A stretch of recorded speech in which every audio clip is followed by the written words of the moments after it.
सादर जय श्री कृष्ण। विष्णु लक्ष्मी फाउंडेशन से मैं डॉक्टर रानी बुतड़ा आप सभी का स्वागत करती हूँ। आज माघी पूर्णिमा के शुभ अवसर पर हम लोग एक विशेष वेब सीरीज शुरू करने जा रहे हैं। Let's understand life कार्मिकली।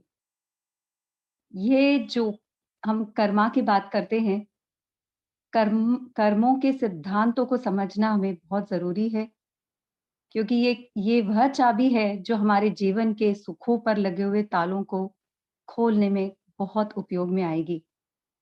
तो ये कर्म क्या है? कर्म कैसे बनते हैं? विभिन्न धर्मों में कर्म क्या बताया गया है? कर्म रिकॉर्ड को कैसे एक्सेस करें? कार्मिक कष्ट पर कैसे काबू पाएँ? क्या कर्म भाग्यवादी है? या हमें दंडित करने के लिए है कर्म?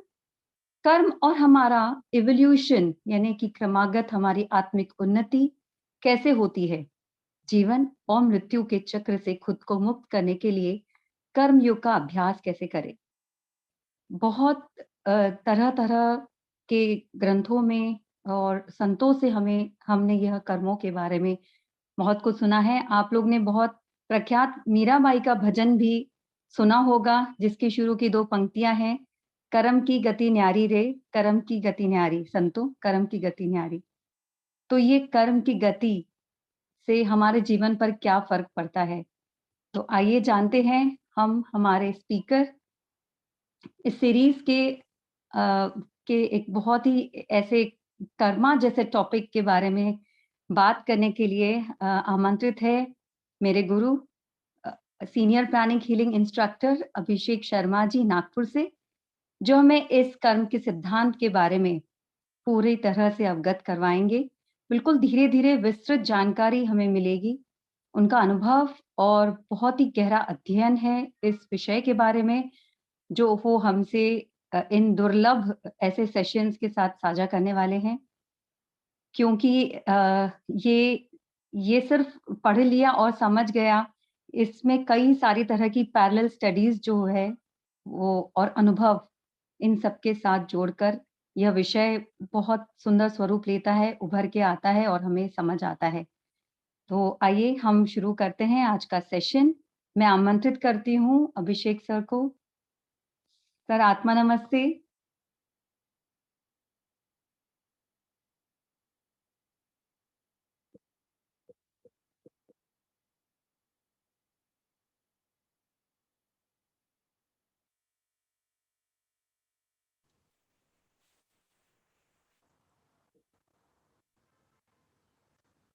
आत्मा आत्मा नमस्ते। नमस्ते। हाँ जी। सब लोगों को आवाज आवाज आ रही है मेरी?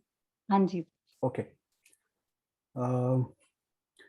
सो सेशन की शुरुआत हम लोग एक छोटे से प्रार्थना से करेंगे, एक प्रेयर से, एंड एक may be very short meditation if that's okay with everyone. क्योंकि अकॉर्डिंग टू टाइम अगर हम देखें तो 10 बजे के करीब, 10 सवा 10 के करीब पीक ऑफ फुल मून रहेगा। आज पूर्णिमा है, सो हैप्पी पूर्णिमा आप सभी को भी। So we are lucky that हमारा सेशन पूर्णिमा के दिन शुरू हो रहा है। So it's good to invoke the energies of the full moon and then we start the session.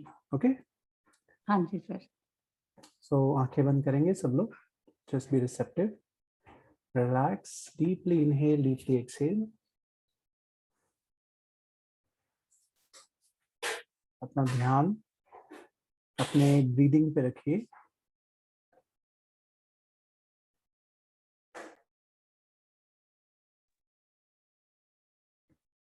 Be aware of every inhalation and exhalation. हम लोग पहले 3 बार ओम मंत्र का उच्चारण करेंगे to clean our body, emotions and mind. पहला ओम loudly, दूसरा ओम हम लोग जेंटली विस्पर करेंगे और तीसरा ओम मेंटली चैंट करेंगे। और ऐसा करते वक्त मन में ये धारणा रखिए, इंटेंशन, कि जो भी दिन भर में नेगेटिव थॉट्स, इमोशंस आपके बॉडी में या माइंड में एक्यूमुलेट हुए हैं वो फ्लश हो जाए, जिससे कि इस सेशन का मैक्सिमम बेनिफिट आप ले पाए। Are you ready? एक लंबी श्वास लीजिए, इनहेल, पहला ओम चैंट करते वक्त मेक एन इंटेंशन कि आपका सराउंडिंग एंड आपका physical and energy body clean हो रहा है। ओम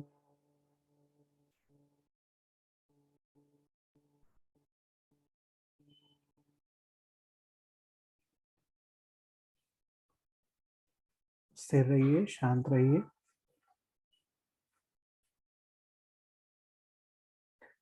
now gently be aware of within your mind, अपने अंदर के इनर स्टेट पे ध्यान रखिए और take a deep breath, inhalation करिए और श्वास छोड़ते हुए whisper the Om. This time आपका ध्यान अंदर रहेगा।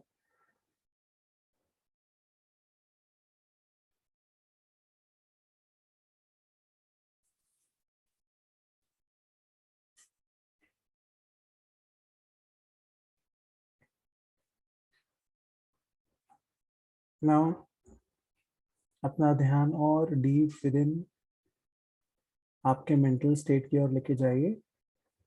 This time Om mentally chant करिए आपके माइंड में। Do not move your lips. Are you ready?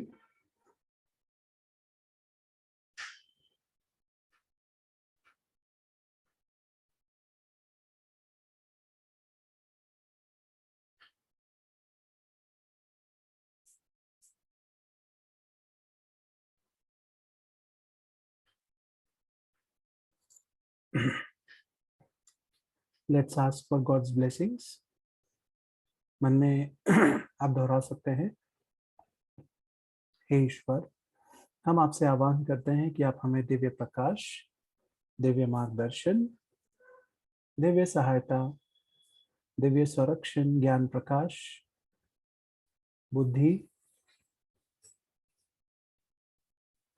दैवीय संरक्षण, आंतरिक उपचार, बेहतर समझ का आशीर्वाद प्रदान करें। साथ ही साथ दैवीय एकाकार या ईश्वरीय एकाकार का आशीर्वाद प्रदान करें। इन सभी के लिए आपका धन्यवाद। हम आपके पूर्ण हृदय से आभारी है। आंखें बंद रखिए। Inhale and exhale slowly.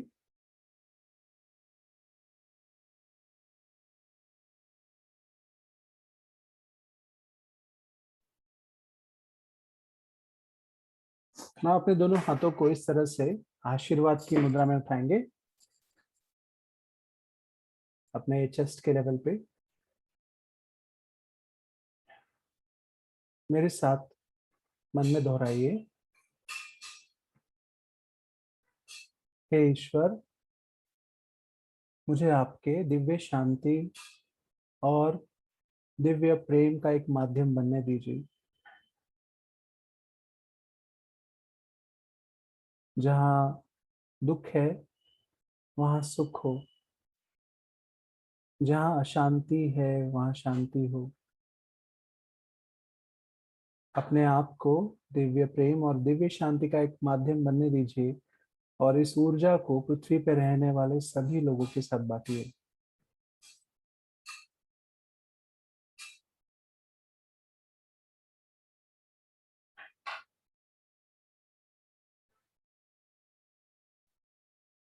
जहाँ चोट लगी हो वहाँ क्षमा हो। उन सभी लोगों को आशीर्वाद दीजिए दिव्य मेल मिलाप और दिव्य क्षमा का। जो लोग जीवन में बहुत दुखी हैं, हर्ट है, जिनके आपसी संबंध दूसरों के साथ ठीक नहीं है, उनके फैमिली के साथ, उनके रिलेटिव्स के साथ, उन सभी को आशीर्वाद दीजिए।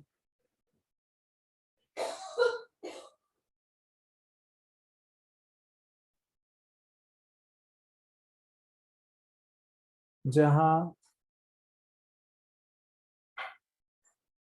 अविश्वास है वहाँ विश्वास हो, जहाँ शंका है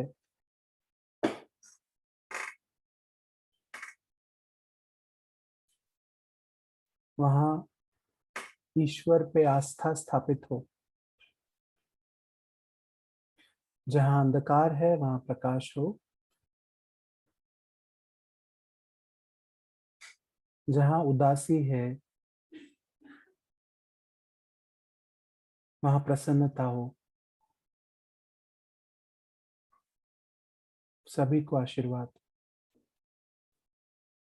धीरे से अपना ध्यान अपने सर के ऊपर एक चक्र की ओर लेके जाइए, जिसे सहस्रार चक्र कहते हैं, और बोलेंगे मन में, ईश्वर के हृदय से पृथ्वी पर रहने वाले सभी लोगों को दिव्य प्रकाश, दिव्य प्रेम और दिव्य करुणा का आशीर्वाद हो। अच्छा करने की सोच और अच्छा करने की इच्छा शक्ति हर व्यक्ति मात्र में जागृत हो।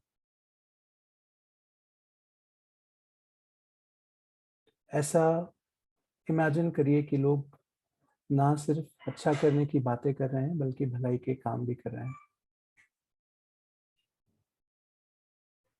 ईश्वर के हृदय से पृथ्वी पर रहने वाले सभी लोगों को दिव्य प्रकाश, दिव्य प्रेम, दिव्य शांति, अच्छा स्वास्थ्य, आध्यात्मिकता, आंतरिक सौंदर्य, आंतरिक उपचार और ईश्वरीय एकाकार का आशीर्वाद हो। सभी को आशीर्वाद। धीरे से अपने हाथों को नीचे रखिए। अपने सर के ऊपर एक छोटे से प्रकाश बिंदु या छोटे से चमकते सितारे की कल्पना करेंगे और 3 बार हम साथ में ओम बोलेंगे। ओम जो है वो अंडरटोन से ओवरटोन में बोलना है या निचले सुर से ऊपर की ओर बोलना है। 3 बार ओ।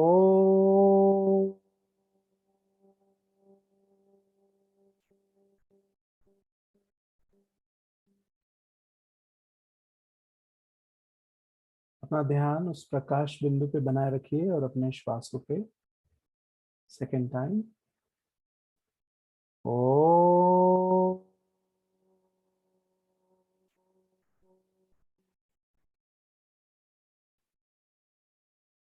स्थिर रहिए, शांत रहिए।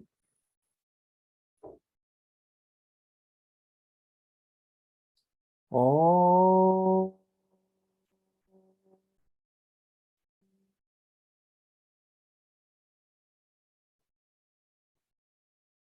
अपने आप को स्थिर रखिए।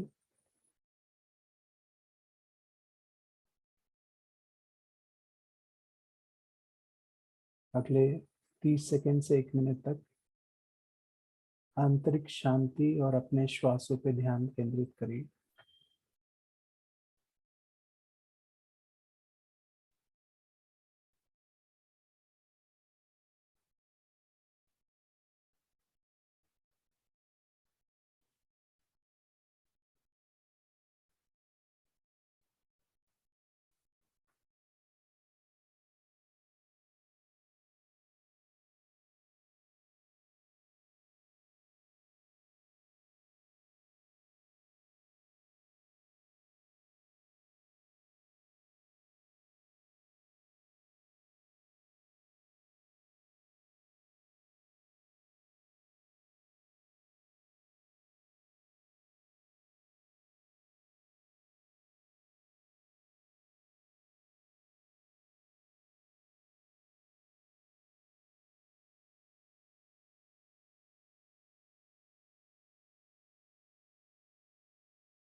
धीरे धीरे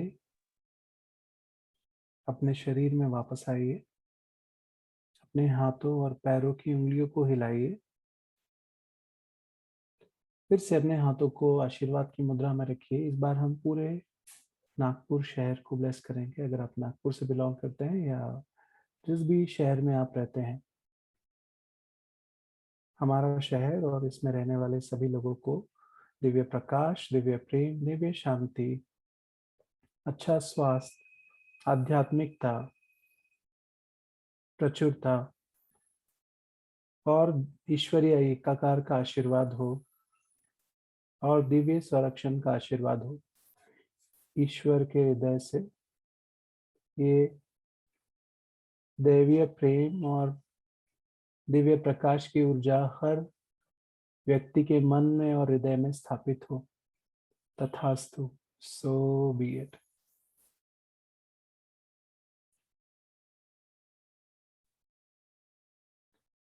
अपने पूरे परिवार को आशीर्वाद दीजिए। हमारे परिवार का हर एक सदस्य को आशीर्वाद हो दिव्य प्रकाश, दिव्य प्रेम, दिव्य शांति, अच्छा स्वास्थ्य, दैवीय संरक्षण, प्रचुरता, आध्यात्मिकता और ईश्वरीय एकाकार का। तथास्तु, सो बी इट। नाउ अपना कंसंट्रेशन पैरों के तलवों पे और रीढ़ के आधार पे बनाइए। प्रकाश पृथ्वी में 10 फीट तक जा रहा है, ऐसे इमेजिन करेंगे। पृथ्वी माता को दिव्य प्रकाश, दिव्य प्रेम और दिव्य शक्ति का आशीर्वाद हो। पृथ्वी माता पुनर्जीवित हो उठे। हम सब पृथ्वी से जुड़े हैं। We are all rooted and connected to Mother Earth. So be it. So be it. So be it. अब धीरे धीरे स्लोली अपनी आंखें खोल सकते हैं।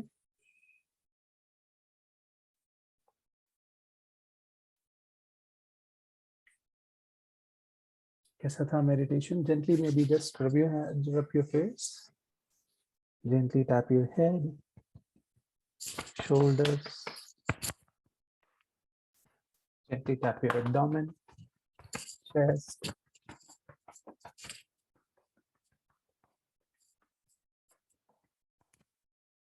Anybody would like to give feedback? आप chat box use कर सकते हैं। पूर्णिमा के दिन भले ही हम 5 मिनट का ही सही या 10 मिनट का सही मेडिटेशन जरूर करना चाहिए। क्योंकि पूर्णिमा के दिन कुछ खास एनर्जी इस पृथ्वी पे आती है।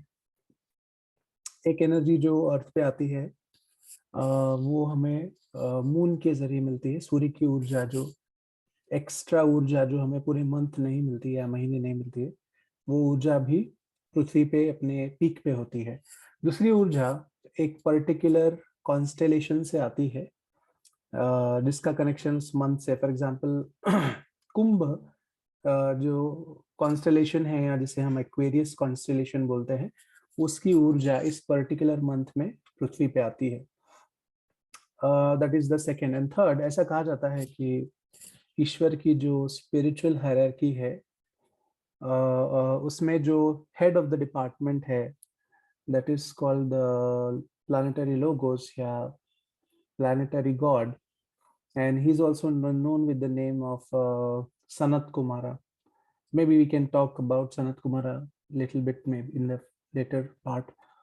So this is the representative of God on our planet. ये जो ग्रेट ग्रेट बीइंग है, इनका मेडिटेशन पूर्णिमा के समय अपने पीक चरण में होता है। सो इनकी भी ऊर्जा ये ग्रेट ग्रेट बीइंग्स पूरे अर्थ के साथ शेयर करते हैं।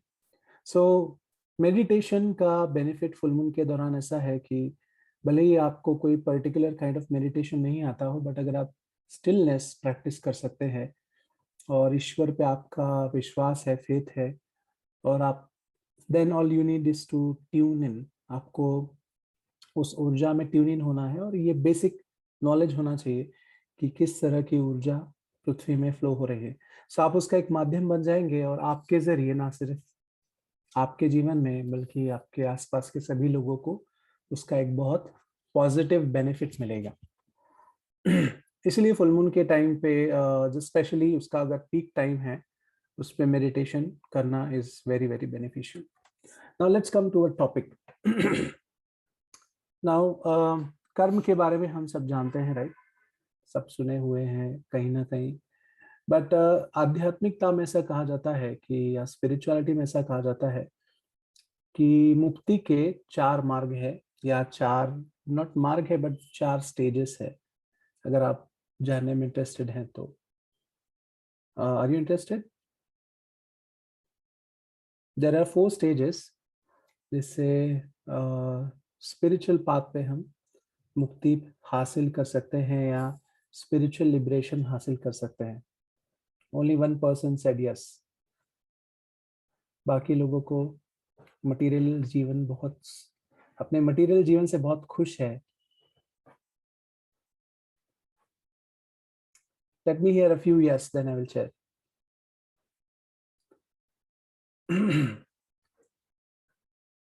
Now, so according to spiritual teachers, 4 stages होती है, या जिसके माध्यम से गुरु आपको एजुकेट करते हैं। And so the first stage is called the yoga of knowing and understanding, या ज्ञान योगा। So knowledge, और किसी भी सब्जेक्ट को अगर आप, या इसका एक मैं बहुत सिंपल उदाहरण देता हूँ। जब आप किसी दूसरे देश में शिफ्ट होना चाहते हैं या मूव करना चाहते हैं तो सबसे पहले किसी चीज का जानकारी होना जरूरी है। अगर आप वहाँ पे मूव करें तो, या आप अगर जाना चाहते हैं तो, what do you think? Any answers?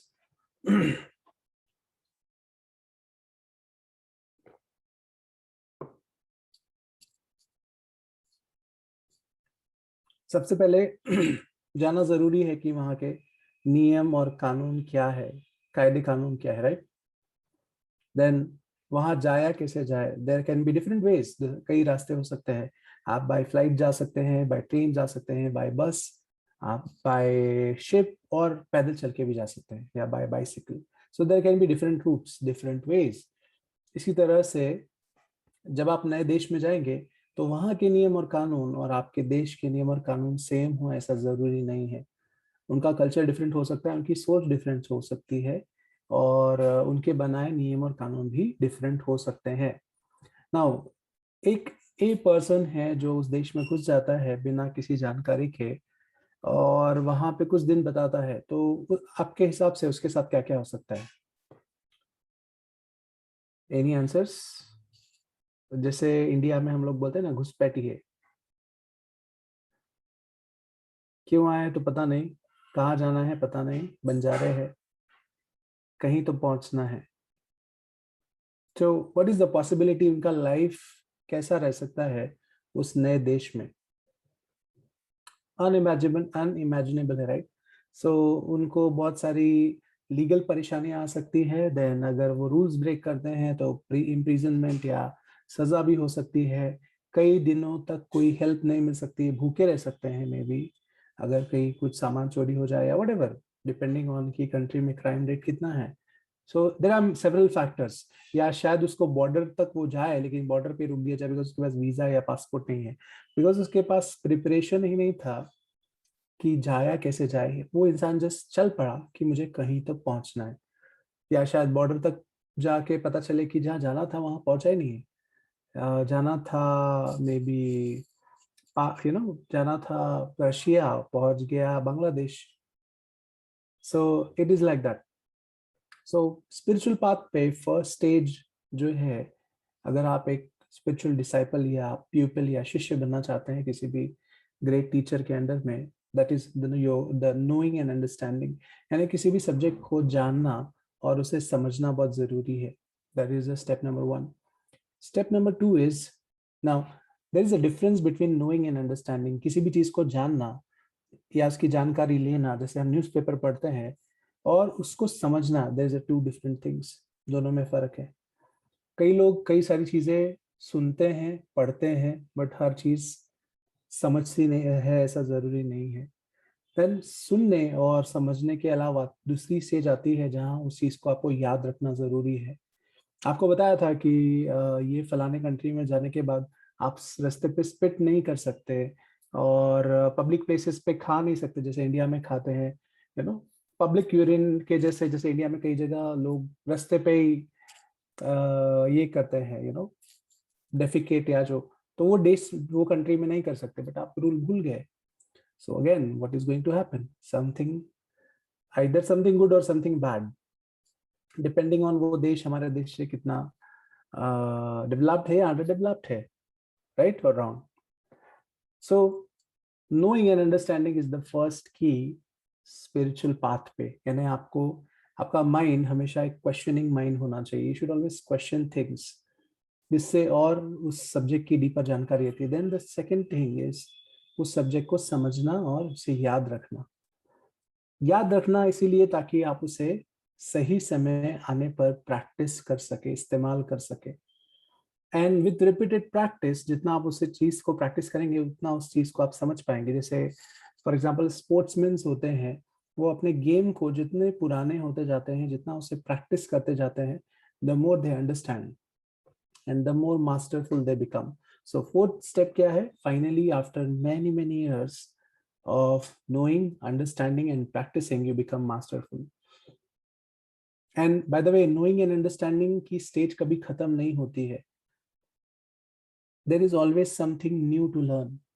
इसलिए कर्म जो है, ये सब्जेक्ट जो है, भले हमें लगता है कि यस हम इसके बारे में जानते हैं, but still we know very little about it, बहुत कम जानकारी है। सो मेरी सजेशन या सब आपसे रिक्वेस्ट ये रहेगी कि सब्जेक्ट को आप चाहे तो नोट्स भी बना सकते हैं, just listen carefully, even if you are making notes, पहले उसको सुनने की कोशिश करिए, जस्ट ट्राई टू अंडरस्टैंड।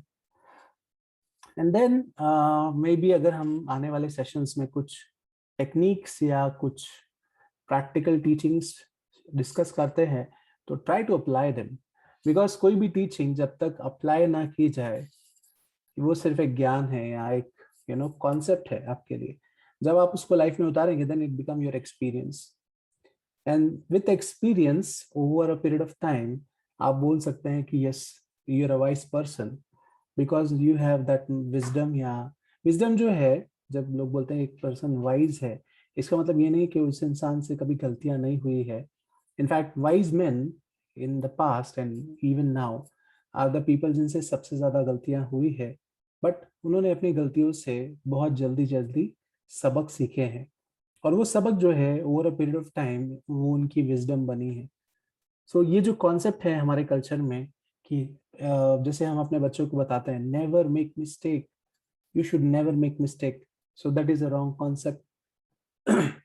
हम जब यहाँ पे इस दुनिया में भेजे गए हैं, we are here, send here to experience life. Is this clear? और एक्सपीरियंसिंग लाइफ का मतलब ही यही है दैट लाइफ के कुछ एरियाज है जहाँ हमें क्लैरिटी है, बट लाइफ के बहुत सारे एरियाज है जहाँ हमें क्लैरिटी नहीं है, या किस दिशा जाना है ये हमें नहीं पता है। और जब वहां जाएंगे, जैसे कि मैंने बताया, दूसरे देश में हम जाएंगे बिना पासपोर्ट, बिना वीजा के, कुछ ना कुछ ट्रबल तो आएगा ही। सो पृथ्वी जो है, अर्थ जो है, ये एक अननोन टेरिटरी है हमारे लिए। Every time we come, but we come with new lessons. या इसका एग्जाम्पल आप स्कूल की तरह लीजिए कि आप जब स्कूल जाते हैं, 2 क्लासरूम्स में या 2 सालों में सेम लेसन्स नहीं होते हैं, there is always some new lessons. Yes, basics में be the same. So for example, खाना खाना या प्रोक्रिएशन करना, ये हमें सिखाना नहीं पड़ता, ये इंस्टिंक्चुअल है। अपना खाना कुक कैसे करना है, या उसको हंट कैसे करना है, मेरा क्या है, ये बताना हमें जरूरत नहीं पड़ता है। या फैमिली के साथ बॉन्डिंग कैसे रखना है, हमें बताना नहीं पड़ता है।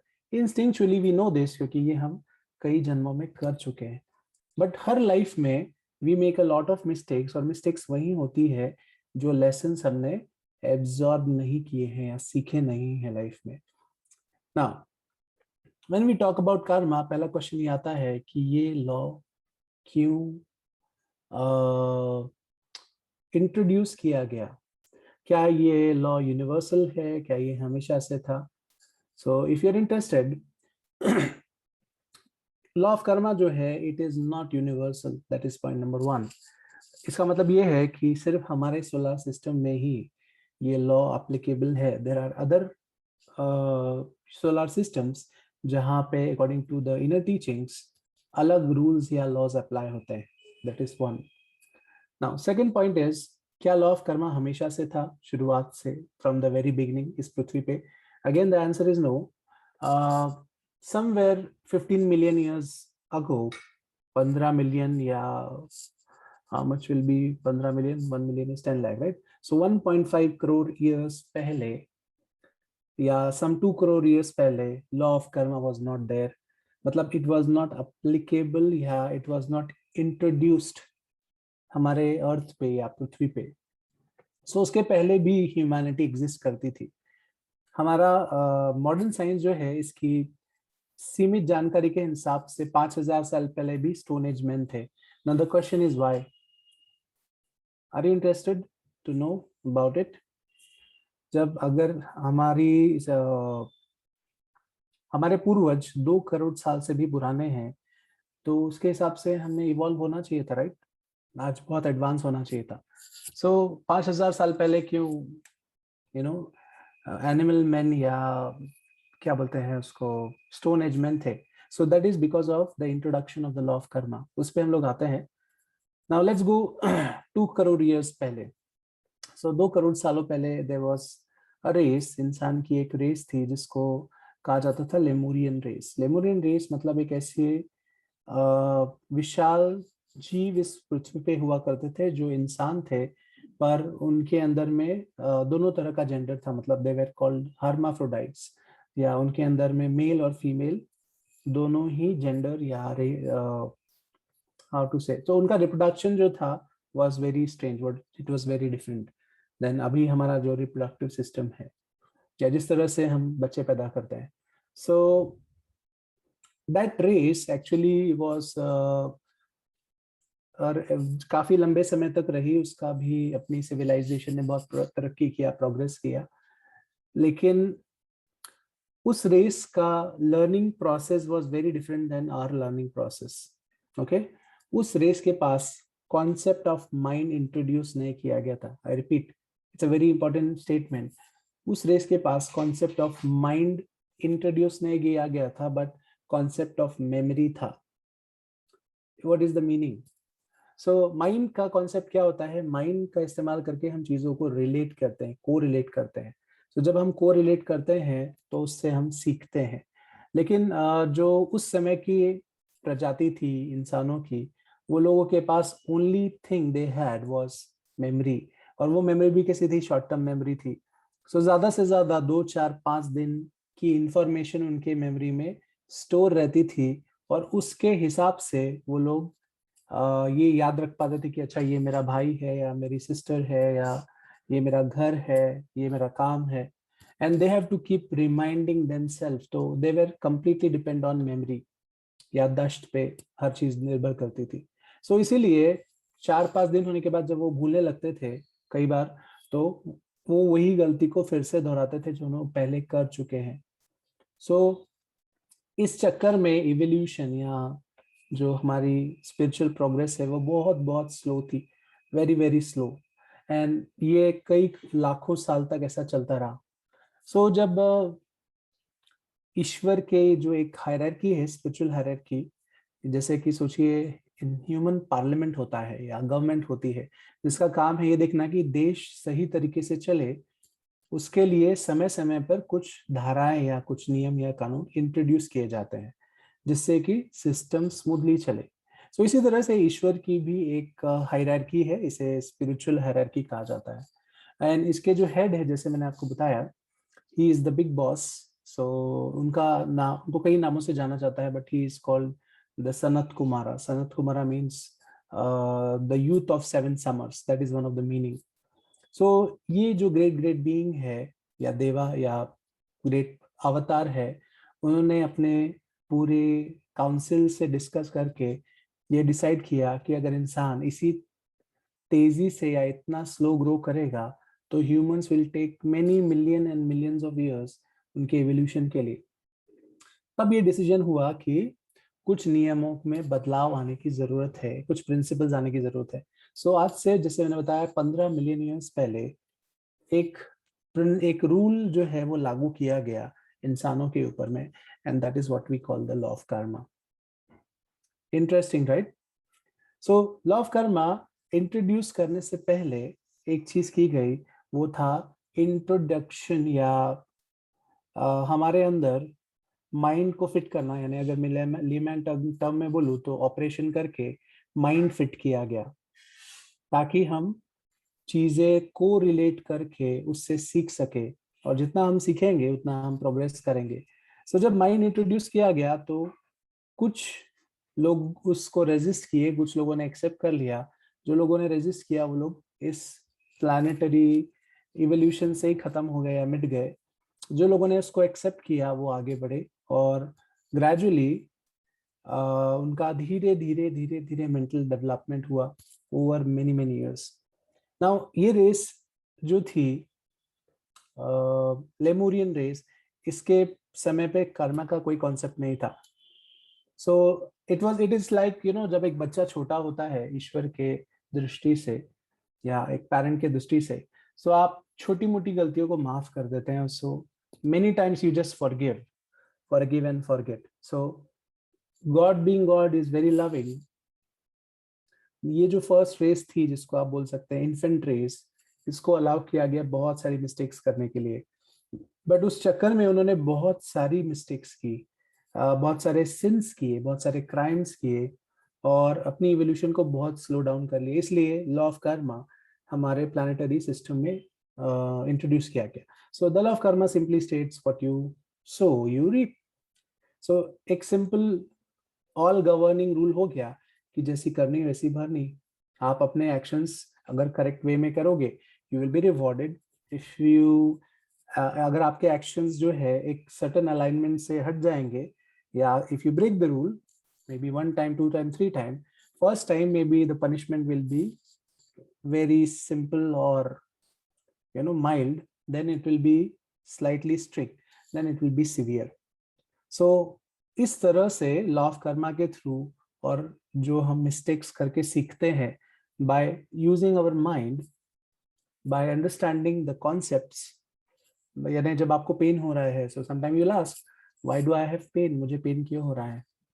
So you will say okay because मैं अपनी बॉडी को ओवरवर्क कर रहा हूँ, and just because I earn a few thousand rupees I am overworking my body. But उसका इफेक्ट ये हो रहा है कि now I have blood pressure or diabetes or heart problem.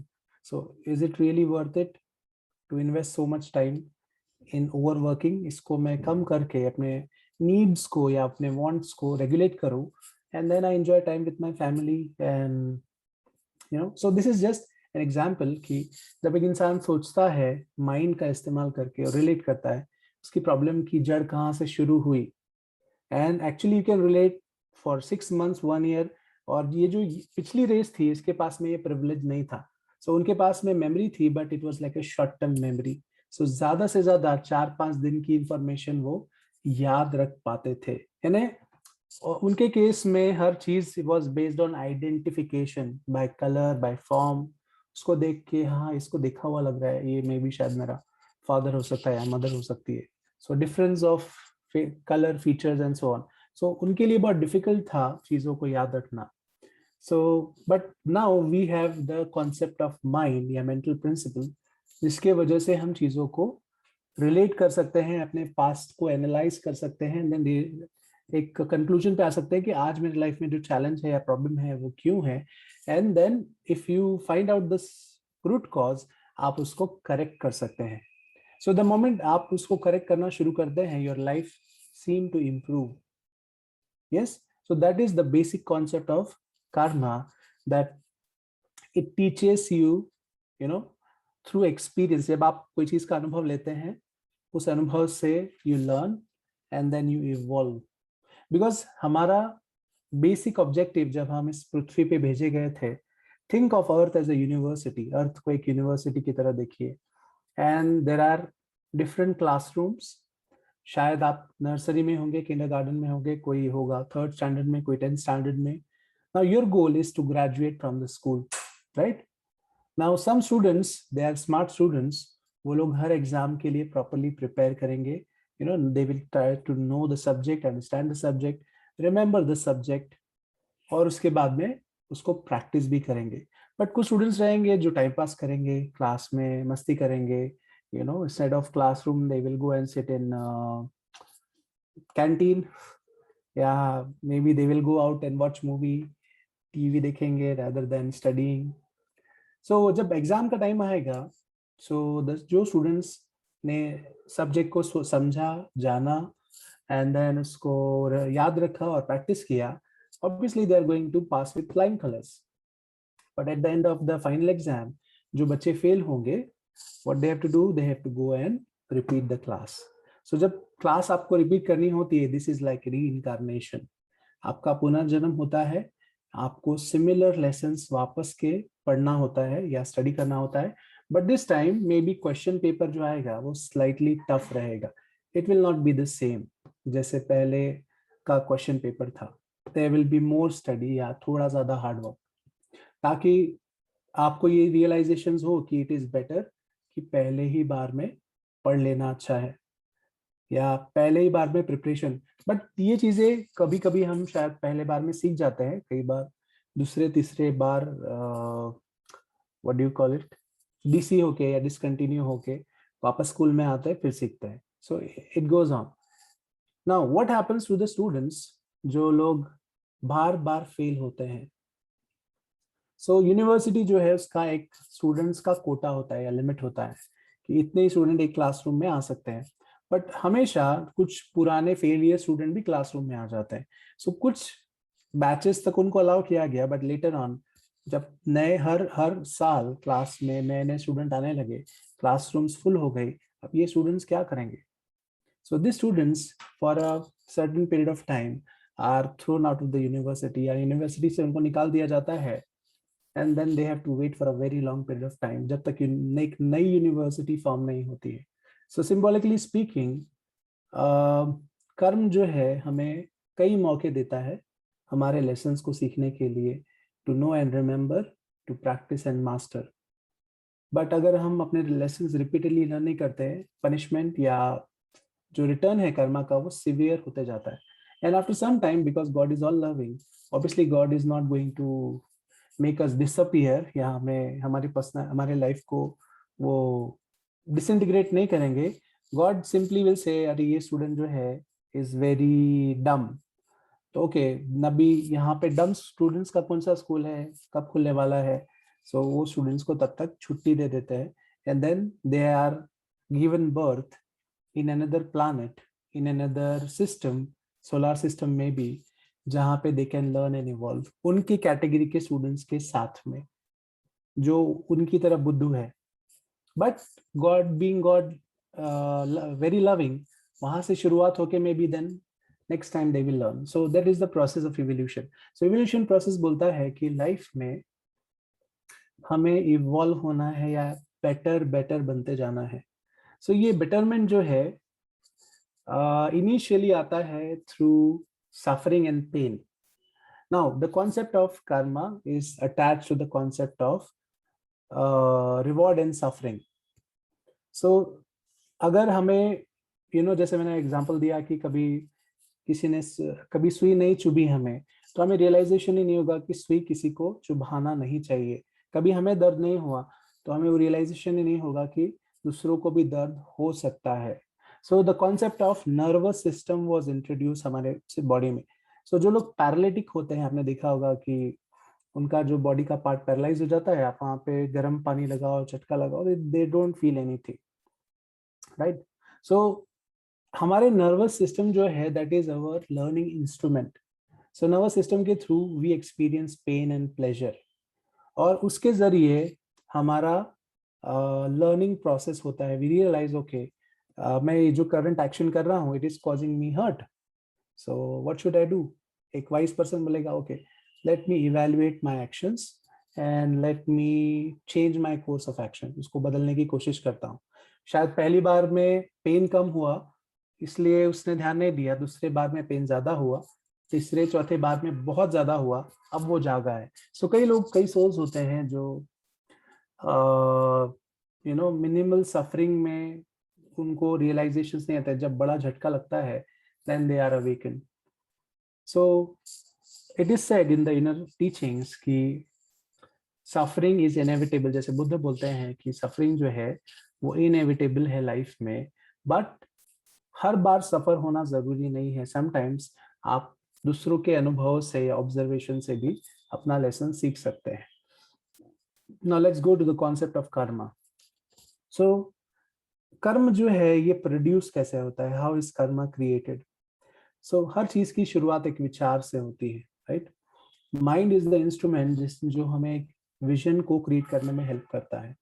Then हमारे इमोशंस जो है is like the driving force जो डिसाइड करेगी कि वो थॉट रियलिटी में कन्वर्ट होगा या नहीं होगा. फॉर एग्जाम्पल, आपको विचार आया कि मुझे भूख कुछ खाना चाहिए, मुझे भूख लगी है. Then you decide, okay what should I eat healthy और should I eat junk food. Then आप इवेल्युएट करेंगे बेस्ड ऑन कि आपके अंदर डिजायर ज्यादा स्ट्रांग है या आपका विल पावर ज्यादा स्ट्रांग है. सो अगर डिजायर स्ट्रांग है तो you will go for junk food, and अगर आपका विल पावर स्ट्रांग है तो you will choose may be salad या समथिंग. सो डिपेंडिंग ऑन हमारे इमोशंस और हमारे माइंड के इवैल्यूएशन से हमने क्या एक्शन चूज किया. So we went to a junk food shop या we went to, that will change the biology of your body. So either your body will become healthy or your body will become unhealthy. दोनों के reactions या repercussions या result आपके सामने होंगे आने वाले समय में. So based on the reaction या result आप lesson learn करेंगे या realize करेंगे कि क्या junk food continue to eat करना अच्छा है या हेल्दी डाइट रखना अच्छा है. This is an example. I hope I'm not going too fast. Is it okay? Yes, sir. Oh, thank you. So basically the law of karma, जैसे हम लोग बोलते हैं कि कर्म जो है वो फैटलिस्टिक है या हमें पनिश करने के लिए आया है, बट ऐसा नहीं है. एक्चुअली कर्म जो है, इसका एग्जांपल मैं देता हूँ. जब बच्चे छोटे होते हैं और पेरेंट्स जो है, ऑब्वियसली पेरेंट्स से ज्यादा बच्चों को कौन प्यार करेगा. सो पेरेंट्स बीइंग पेरेंट्स वो रियलाइज करते हैं ओके कुछ चीजें हैं जो मिस्टेक्स है जो ओवरलुक की जा सकती है, बट कुछ मिस्टेक्स ऐसी होती है जो अगर बच्चे को सही टाइम पे रोका नहीं गया करने से it will become a big disaster in his life, या मे बी वो आगे चल के खुद को बहुत बड़ा नुकसान पहुंचा सकता है या सोसाइटी के लिए एक लाइबिलिटी बन सकता है. सो टाइम रहते out of love the parent will scold the child या maybe maybe give him a slap या उसको डिसिप्लिन करेंगे. सो टेम्परेरीली अगर आप उस चाइल्ड के माइंड में जाइए और सोचिए तो आप बोलेंगे oh there is it is injustice, मेरे पेरेंट्स मुझे प्यार करते तो मुझे कभी नहीं मारते. So from the point of view of an ordinary person वो सोचता है कि लाइफ में जब सफरिंग आती है या प्रॉब्लम्स आती है सोचता है कि अरे गॉड इज सो अनफेयर, मेरी लाइफ में सो ये प्रॉब्लम है वो प्रॉब्लम है. But we do not see the bigger picture that आज जिस पॉइंट पे लाइफ में हमें रिस्ट्रिक्ट किया जा रहा है या रोका जा रहा है. For example because of your sickness या बीमारी आपको रेस्ट करना पड़ रहा है, but you are missing out your friends, you are missing out your office and so on, but still you have to rest because you have overworked your body. But आपके अंदर से कंप्लेन आ रही है मैं ही क्यों, मुझे क्यों बीमार पड़ना था, मैंने उस ए और बी पर्सन की पार्टी मिस कर दी, शायद मैं वहां होता तो मैं ज्यादा खुश होता. बट यू डोंट रियलाइज कि if you keep continuing to hurt yourself या अपनी बॉडी को ओवरवर्क करेंगे, in long run your body will be so damaged कि आप शायद सालों कोई पार्टी एंजॉय ना कर पाए. सो दिस लिमिटेड पेन और suffering is actually God's love. It's like parents love. वो एक स्लैप जिसका पेन आपको टेम्परेली होगा but it will teach you a long term lesson कि एक पर्टिकुलर एक्शन जो है ये in alignment to the laws या प्रिंसिपल्स नहीं है. Then you will become a better person. Now एक पॉइंट होता है जहां हमें फटके की या धक्के की जरूरत पड़ती है, but after some time parents stop beating you because schooling में एजुकेशन में यू रियलाइज की बेसिक मॉरल बिहेवियर कैसा होना चाहिए, राइट? सो हर बार फटके खाना जरूरी नहीं है, unless you make some really serious mistake. So इसी तरह से कर्म भी बोलता है कि सफरिंग जरूरी है बट कंपलसरी नहीं है।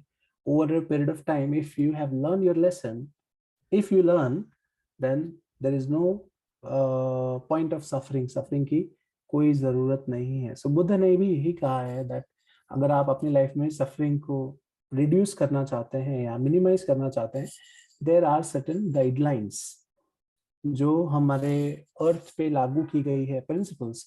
You just follow the principles, you know, you can live a good life. So again, so the conclusion is that karma is not fatalistic, वो हमें पनिश करने के लिए नहीं है बल्कि हमें इवॉल्व करने के लिए है।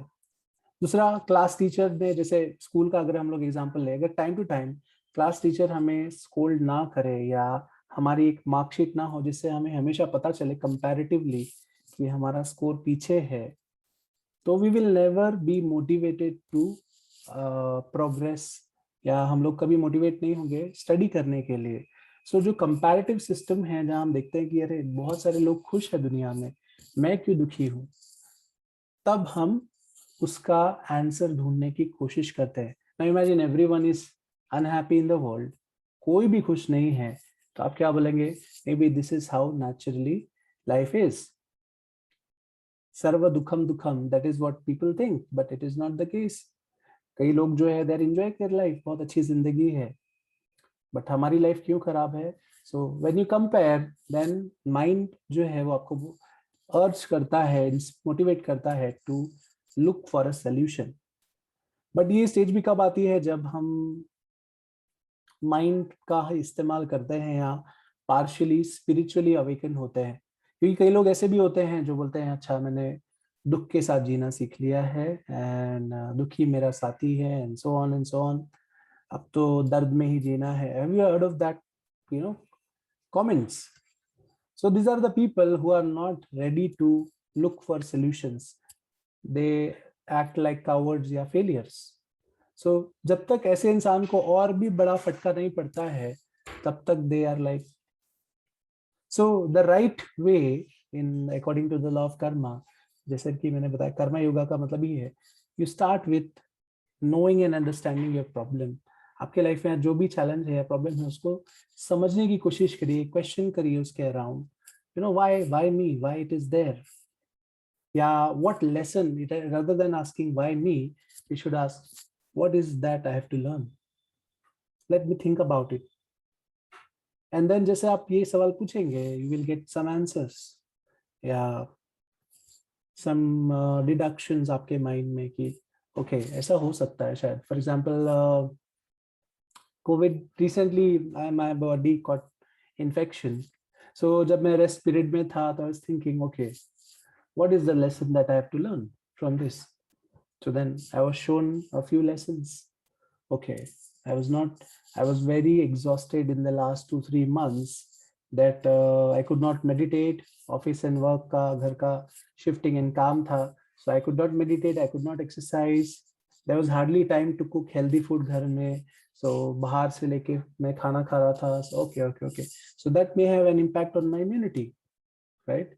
So जब मैंने lessons को observe किया, okay, then I accepted, okay, this is my mistake, let me correct this, let me correct this, and then I worked for that. Within like 3-4-5 days my body became much better, you know, without going getting hospitalized and so on. So with minimal suffering भी कर्मा ये भी सिखाता है कि कम से कम सफर होके भी lesson सीखे जा सकते हैं। Now again, why there is still suffering, उसका आंसर दूसरा ये है that past में जब हमारे अंदर बुद्धि का या मेंटल प्रिंसिपल का विकास नहीं हुआ था या बहुत कम विकास हुआ था, डेवलपमेंट हुआ था, we have made tremendous amount of mistakes, जो हमने you know गलती कर करके सीखा है। like many incarnations we may have murdered people, कई लोगों का मर्डर किया होगा, कई लोगों का रेप किया होगा, कई लोगों को नीचा दिखाया होगा। So according to the law of karma, वो जो लेसन्स या जो भी गलतियां की है they have to come back to us. And कर्म बोलता है when you sow one seed you do not get one fruit. ये जो इसका जो आउटपुट है वो कम से कम 10 टाइम्स 100 टाइम्स या 1000 टाइम्स आता है. सो इवन इफ वो 10 टाइम्स आएगा तो हमें परमानेंटली लेसन ध्यान में रहेगा. जब 10 बार हम सफर होंगे we will realize I should not do this to other people. So current incarnations में हमारे जो सफरिंग होते हैं ऐसा कहा जाता है या लेसन्स होते हैं. I would not use the word sufferings anymore because it's a relative term. दो मतलब कोई भी इंसान उतना ही सफर होगा जितना उसका रिएक्शन होगा किसी भी सिचुएशन को. फॉर एग्जाम्पल यू नो आप कार से जा रहे हैं, आपकी कार का कांच खुला था, बाजू से एक बड़ी गाड़ी गई, उससे कीचड़ उछला और उसके आपके कपड़े खराब हो गए. Now what are the possibilities of suffering that can happen. आपने कार घुमाई, गाड़ी के सामने ले जाके लगाया, उसको नीचे उतारा, आपने उसको मारा, उसने आपको डबल धोया और उसके बाद में आपने उसको गाली दी, चिल्लाया एंड देन दोनों को पुलिस स्टेशन में लेके गए, पुलिस ने भी पिटाई की, देन सब तरफ से सूझ के आप घर पे वापस आए. That is one scenario. Another scenario is I am just giving an example of कीचड़ उछला आपके ऊपर में, बट यू रियलाइज आपको कहीं पहुंचना है. मे बी दैट पर्सन उसका ध्यान नहीं था. Okay, let me take a detour, maybe go to a mall, wash myself, maybe. या फिर जस्ट सोचिए एक और सिनेरियो जहां आपने उस पर चिल्लाया, गाली दे दी, अपनी भड़ास निकाल ली, ना उसने सुनी, वो चला गया और आप वहां से निकल के चले गए. So the amount of suffering was different as compare to, it was shorter. तीसरा सिचुएशन ऐसा है that you realise okay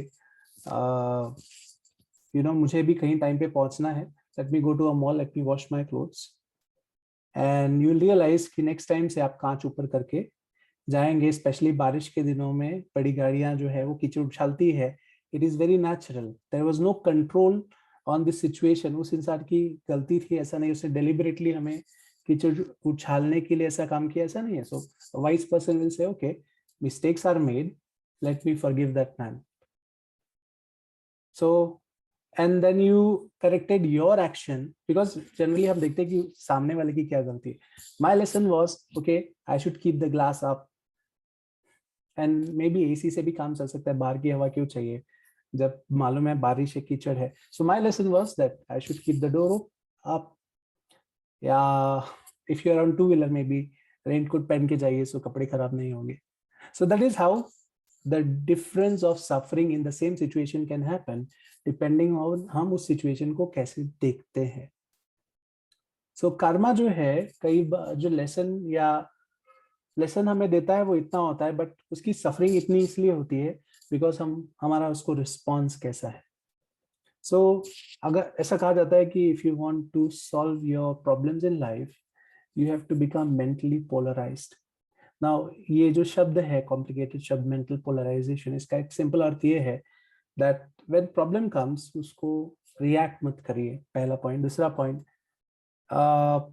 you say this that if I do not deserve this, ये प्रॉब्लम मेरे लाइफ में आती ही नहीं. So nothing is undeserve. If you are learning law of karma now, realize this that nothing is undeserve. जो भी आया है हमारे कर्मों के, एक्शन के रिएक्शन से आया है. But what is my duty now, या what is my role now, मेरे लिए इसमें क्या लेसन है, what is my lesson to learn, या what is there for me to correct. सामने वाला उसका जो भी कर्मा होगा वो अपना करेक्ट करेगा, मुझे सामने वाले को करेक्ट नहीं करना है. फॉर मी कि मुझे आगे सफरिंग ना हो, what is my lesson. So that is you have to ask and then you have to question. Maybe you go in past, क्या इस तरह का कोई भी एक्शन आपने किसी के साथ किया था. For example, if you are cheated, think about it. Have you cheated anyone in the past? Now, if you cannot remember anything, then it is better to assume that it is coming from the past life. Because we don't just live one lifetime. Many lifetimes are there. Now, most interesting part. Should I give you a moment of time to think? Yeah, should I continue? So please continue. Okay. Let's talk about the soul for a few minutes. मैं और आप जो हैं, हम सब souls हैं, जिसके 3 शरीर है. Okay, now we are seeing karma from a different angle. We have a body, we have emotions and we have mind. Suffering जो है, इसका कनेक्शन किससे है? इसका कनेक्शन हमारे नर्वस सिस्टम, बॉडी और इमोशन से ही है, not even your mind.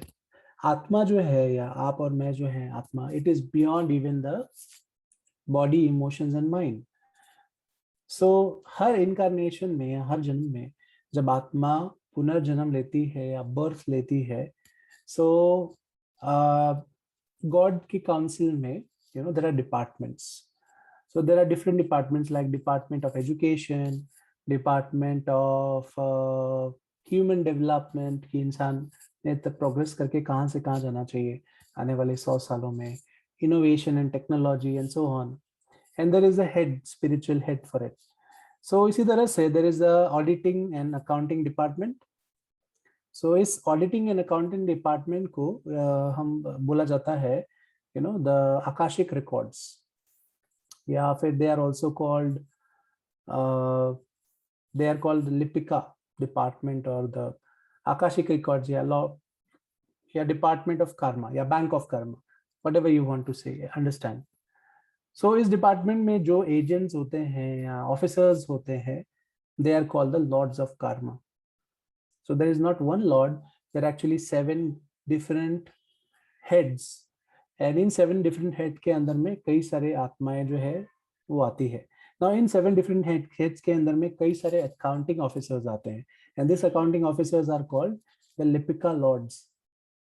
Yeah, the Lipika, simply the one who scribe here, right?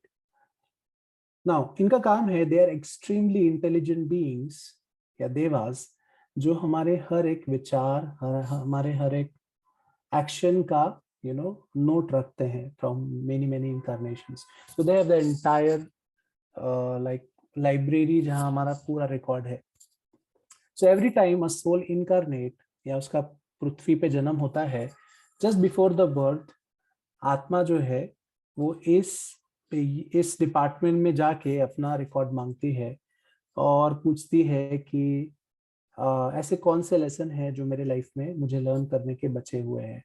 सो उसको सेवरल पॉसिबिलिटीज दिखाया जाता है और उसको ऑप्शन दिया जाता है चूज करने का कि वो किस तरह के लेसन सीखेगा. फॉर एग्जांपल, आपने चूज किया मुझे ज्यादा पेशेंट बनना है, टॉलरेंट बनना है, ज्यादा लविंग बनना है, गिविंग बनना है, और इस बार बुद्धू नहीं बनना है, थोड़ा ज्यादा शार्प एंड इंटेलिजेंट, एंड मैं ज्यादा dynamic banu, so and so on. So these are your set of lessons. Now according to the lessons, आपके past में जाके आपको at least 7 possibilities बताई जाती है, permutation and combination, कि आपके पेरेंट्स या तो A फैमिली हो सकती है, B फैमिली हो सकती है, C फैमिली हो सकती है, A country, B country, C country, A siblings, B siblings, C siblings, and so on. A partner, B partner, C partner. ये सबके केस में lessons आपको वही रहेंगे, choice आपका है. Whether you want to choose to take birth in India, तो आपका रहन सहन ऐसा रहेगा. This is how somehow your body will look like. So ये सारी जानकारी उस soul के सामने present की जाती है, and the soul has 7 possibilities इससे वो choose करे. सो सोल जो है वो चूज करता है, okay I will take this family ताकि मेरे ये सेट ऑफ लेसन्स वर्कआउट हो सके, चाहे वो बॉडी से रिलेटेड हो, हेल्थ से रिलेटेड हो, रिलेशनशिप से रिलेटेड हो, या फिर फाइनेंसेस से रिलेटेड हो, या फिर पर्सनल स्पिरिचुअल डेवलपमेंट से रिलेटेड हो. सो वो चूज करता है, okay this is my lesson. So मैं ये पॉइंट में इसलिए बताना चाहता था कि it is always you who chooses what do you want to learn. हर इनकारनेशन में ये आप पे कभी थोपा नहीं जाता है, because God has given you free will. When I say you, it means the soul. But the point is, जैसे ही हमारी कॉन्शियसनेस एक बच्चे के फीटस में एम्बेड की जाती है उस पॉइंट से बर्थ होने तक या मे बी कुछ सालों बाद तक, maybe for the first 1 or 2 year there is slight remembrance of our past lifes, but उस टाइम पे हमें इतनी सजगता या अवेयरनेस नहीं रहता बिकॉज वी आर चिल्ड्रन, बोलना भी नहीं आता है कभी कई बार। बट जैसे जैसे हम लोग बड़े होते हैं हमारे माइंड से पास्ट लाइफ का रिकॉर्ड जो है वो मिटा दिया जाता है या उसे छुपा दिया जाता है for certain reasons. So but एक चीज होती है जो हमारे साथ होती है, वो ये है हमारे अंदर एक बीज है या सीड है, this is called the seed of destiny. ये सीड ऑफ डेस्टिनी हमारी लाइफ को उसी दिशा में लेके जाता है जहां पे हमें पहुंचना है। Are you getting the point? Okay, I will speak this slowly. So सोचिए, जैसे मैंने बताया कि आपका गोल था इस लाइफ टाइम में दिल्ली पहुंचना। आपकी सोल ने चूज किया ओके दिल्ली जाना है, that is my goal. Now there are 7 ways to go to Delhi, either by car or by bus or by train or by walking or by Palbandi or by whatever. Now आप एक कपड़े लेके जा सकते हैं, 5 कपड़े लेके जा सकते हैं, आप खाना पैक कर सकते हैं या रास्ते में खा सकते हैं। So all this are different possibilities. So आपका जो ये इनर सीड ऑफ डेस्टिनी होता है ये आपको गाइड करता है बार बार कि आपको वहां पहुंचना है। बट आप पहुंचेंगे कैसे, ये हमेशा डायनेमिक होता है, it changes from time to time. For example, आपने घर से डिसाइड किया कि अभी मेरे पास पैसे ज्यादा नहीं है, लेट मी स्टार्ट वॉकिंग, दिल्ली तक पहुंचना है। बट कुछ 100 किलोमीटर जाने के बाद यू आर सो टायर्ड, आपने सोचा कि it is not the best idea, थोड़ा सफरिंग हुआ, then you realize maybe it is not the best idea, let me try something else. तो आपको एक बैलबंडी जाते हुए दिखी, then you ask somebody lift, आप उस बैलबंडी में बैठे, देन यू वेंट अहेड। फिर भी आपको रियलाइज हुआ कुछ आगे जाने के बाद में कि नहीं ये भी सही नहीं है, let me do something else. But on the way to, जब आप जा रहे थे एक विलेज क्रॉस करते करते, तो वहां पे आपको एक बहुत सुंदर लड़की दिखी जिसपे आपका दिल आ गया और आपने डिसाइड किया कि मैं इससे शादी कर लेता हूँ, और शादी कर लिया, बच्चे हो गए, कई साल बीत गए, फिर आपको realize oh I was suppose to reach Delhi. But अब ऐसा हुआ कि आपके गांव में बाइसिकल्स और बाइक्स भी आना शुरू हो गई, देन यू डिसाइडेड ओके बैलबंडी का experience was very slow, let me go by a bike. So आपने एक बाइक हायर की and then you started your journey again, and then after some time you realise okay bike is also slow, and then again एक और destination पे आप पहुंचे, वहां maybe you spend a few months for some other reason, but again from time to time वो अर्ज आपके अंदर वापस आती है, ओके दिल्ली जाना है, दिल्ली जाना है, दिल्ली जाना है। सो बट मीन्स चाहे कुछ भी हो, अल्टीमेटली लाइफ के एंड में आप may be 60% of the time और 50% ऑफ द टाइम पहुंचते हैं। समटाइम मे बी आप वो गांव में शादी करके खुश हो जाते हैं and you forget about your mission, but sometime आप मे बी आगरा तक पहुंच जाते हैं। So in some lifetime you reach Delhi, in some lifetime maybe just by flight. So what is the lesson, what I'm trying to say is every lifetime ये जो inner seed है, if you tune into the seed, it guides you towards your purpose in life. उसके रास्ते अलग अलग हो सकते हैं जिससे आप जाए, या पाथ्स अलग अलग हो सकते हैं, बट अल्टीमेटली चाहे आपने ए सफरिंग एंड रिवॉर्ड का पाथ चूज किया, बी पाथ चूज किया, सी पाथ चूज किया, पहुंचने वाले हम लोग वही हैं। सो लाइफ में इसीलिए there are many many possibilities through which हम अपने लेसन सीख सकते हैं। सो डिपेंडिंग ऑन आपने नेशनल हाईवे नंबर 1 लिया, 2 लिया, 3 लिया, 4 लिया, क्या चैलेंजेस आएंगे, क्या अच्छे एक्सपीरियंसेस आएंगे, दैट मे चेंज और differ. Are you able to understand this? या was it too complicated? Any questions, by the way? Let me take a pause here. Maybe a few questions, then I will proceed. Please raise your hands or you can write in the chat box. I'll unmute Whosoever raises his hand, yes.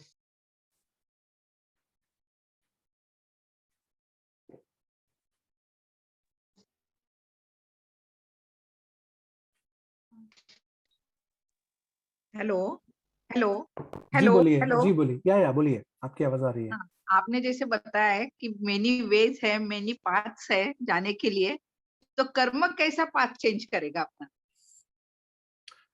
देखिए, कर्म जो है, जैसे मैंने आपको बताया कि कर्म का ऑब्जेक्टिव है हमेशा ऐसी पॉसिबिलिटीज क्रिएट करना जिससे कि आप अपने लेसन सीख सके। जैसे मैंने बताया, आपने घर से निकले, बट एक पाथ पे जाने के बजाय दूसरा चूज किया या तीसरा चूज किया, तो time to time this lords of karma make sure कि आपके रास्ते में वो लेसन्स आए। Is this clear? So lessons तो आएंगे ही, बट पॉसिबिलिटी की लेसन आ जाए, मे बी 1 महीने बाद आए या 1 साल बाद आए, दैट विल डिपेंड ऑन कि हमने कौन सा पाथ चूज किया। फॉर एग्जाम्पल, जो लोग स्पिरिचुअल पाथ पे होते हैं या स्पिरिचुअली अवेकन होते हैं, सो उनके लिए उनके अंदर की जो अवेयरनेस है वो कई गुना बढ़ जाती है या सजगता बढ़ जाती है। They understand the law of karma, and because of this उनके लाइफ में, because they are the smart students now, the lessons are faster, वो लेसन्स जल्दी जल्दी आते हैं। सो ऐसा जरूरी नहीं है कि आपके इस इनकारनेशन के लेसन्स 100 ईयर्स होने तक या 70 ईयर्स होने तक आप पूरे करेंगे। आपके सारे लाइफ के लेसन्स आप चाहें तो जस्ट 5 ईयर्स में भी कंप्लीट कर सकते हैं, if you are a very smart student. So if you complete the lessons of this incarnation, more lessons will be given जो आपको नेक्स्ट लाइफ टाइम में मिलने वाले थे। And according to some spiritual teachers, and particularly what I have heard, आप चाहे तो एक इनकारनेशन में 20 से 25 इनकारनेशन को फिक ये क्या बोलते हैं, स्क्वीज कर सकते हैं, if you are really really smart. So 20 से 25 इनकारनेशन की लर्निंग आप एक इनकारनेशन में कर सकते हैं। ये जैसे आपने बताया सर कि जी, वो लड़की के साथ में शादी कर लिया उसने, जब भी या पैदल चला, या उसके बाद में उसने स्कूटर लिया, तो जी, कर्मों का ये कैसा चेंज हुआ उसमें? उसमें कुछ चेंज नहीं हुआ, लेसन्स वही रहेंगे। It is the duration of time which changed. So Delhi वो शायद 2 घंटा फ्लाइट लेके भी पहुंच जाता, यानी लेसन हो सकता था कि जब उसको समझ आई उसके कुछ महीनों में या कुछ दिन में भी सीख जाता था। But sometimes we take so much time, एक इनकारनेशन में भी हम अपने लेसन सीखते नहीं है। नाउ फॉर एग्जाम्पल, अगर आप अवेयर हैं, अगर आप ध्यान दें, तो 1 महीने से 2 महीने की प्रैक्टिस में भी एक इंसान अपने नेगेटिव इमोशंस पे काबू पा सकता है। अपन फॉर एग्जांपल एंगर पे, एंग्री स्पीच पे, एंग्री थॉट्स पे काबू पा सकता है। It is possible, many people have achieved it. और उसके बाद में एक बार उसने मास्टरी हासिल कर ली 2 3 4 महीनों में, देन वो लेसन हमेशा उसके साथ में रहेंगे, वो कहीं जाएंगे नहीं। आगे के अनुभवों में वो उसके काम में आएंगे। लेकिन कई लोग जो होते हैं, repeatedly they make the same mistake over and over and over again. कई बार तो लोग सामने से आके उसको हिला हिला के बोलते हैं, why don't you see this problem, why don't you see this mistake, आपको दिखता नहीं है, and this is why you are suffering. Still they are dumb and deaf. तो ऐसे लोग जो है जनरली रिपीटेड सफरिंग से ही सीखते हैं। सो माय पॉइंट इज, कार्मिक lessons will B the same. जो आपको सीखना है कब मैनिफेस्ट होंगे, किस टाइम पे, किस सिचुएशन में, ये हमेशा डायनामिक होता है। इट इज नेवर स्टैटिक कि इस दिन इस समय इतने बजे ही ये घटना घटेगी, ऐसा बहुत रेयरली होता है। ओके सर, या thank you very much. Any other questions? Hello, sir. It was very nice. Thank you so thank you. much. I want to ask you कि आरा कर जो हमारे कर्म है, क्या हमारे पास्ट के रिएक्शंस का वो है, नहीं पास्ट के मतलब हमारे कर्म का वो है फल, या फिर हमारा रिएक्शंस का है? I mean, what is it like? Okay, now think of karma as a library. Okay, जहाँ पे आपके बैंक अकाउंट है, it's a bank account, and आप चाहे तो वहाँ पे डिपॉजिट भी कर सकते हैं, और आप या तो अपना पैसा विड्रॉ करिए या तो बैंक से लोन लीजिए। ओके, नाउ लोन का भी एक टेन्योर होता है कि एक सर्टन टेन्योर तक आप लोन को एंजॉय कर सकते हैं, because it is somebody else's money. but एक time आएगा where you have to pay it back and you have to pay with interest. Now if you are not paying the loan repeatedly after many reminders, then some strict action has to be taken on you.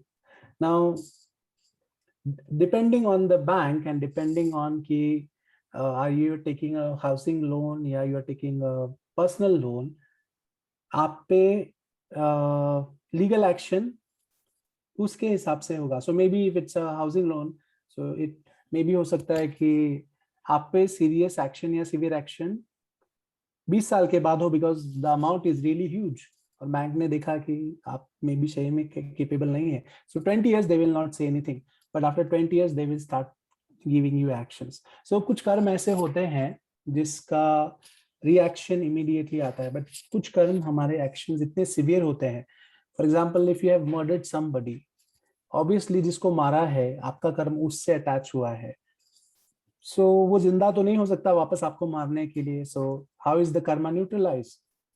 Next lifetime when this person will be born, जब ये व्यक्ति का जन्म होगा और आपका जन्म होगा, तो दोनों को एक पर्टिकुलर चौराहे पे एक पर्टिकुलर सिचुएशन में लाया जाएगा एंड सिमिलर सिचुएशंस तैयार की जाएगी जहां उसके पास अपॉर्चुनिटी है आपको मारे या ना मारे. नाउ इफ दैट उस पॉइंट तक पहुंचने तक अगर वो व्यक्ति एक स्पिरिचुअल पर्सन हो गया है and still the opportunity came, it is possible वो आपको फॉरगिव कर सकता है, and that is how the Karma is neutralised. Is this clear? But the moment उस इंसान में उतना डेवलपमेंट नहीं है तो वो आपको स्टैप भी कर सकता है and then you will die immediately and the karma is neutralized. So again, possibilities of how a karma can be worked out, उसमें अगर हम लोग जाएंगे तो that is very complex, but you get the idea कि जो भी हम actions करते हैं उसका responsibility या lesson is going to come. You cannot escape it, but you can neutralize it, right? So जब आगे की sessions पे हम लोग बात करेंगे next week के, वहाँ topic by topic we'll talk about the solutions. First is to understand the concept of karma. In next question.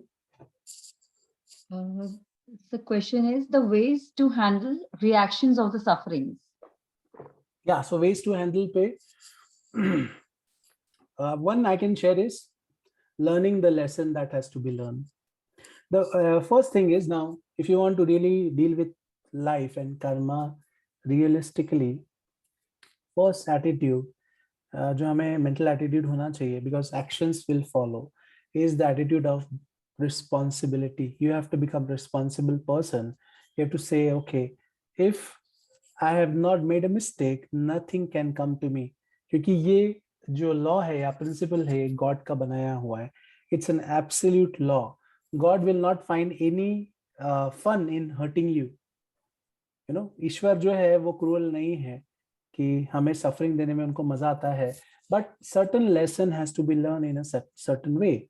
सो आज अगर थोड़ी सफरिंग देखे, लॉन्ग रन कई इनकारनेशंस की सफरिंग बच सकती है, तो that suffering has to come.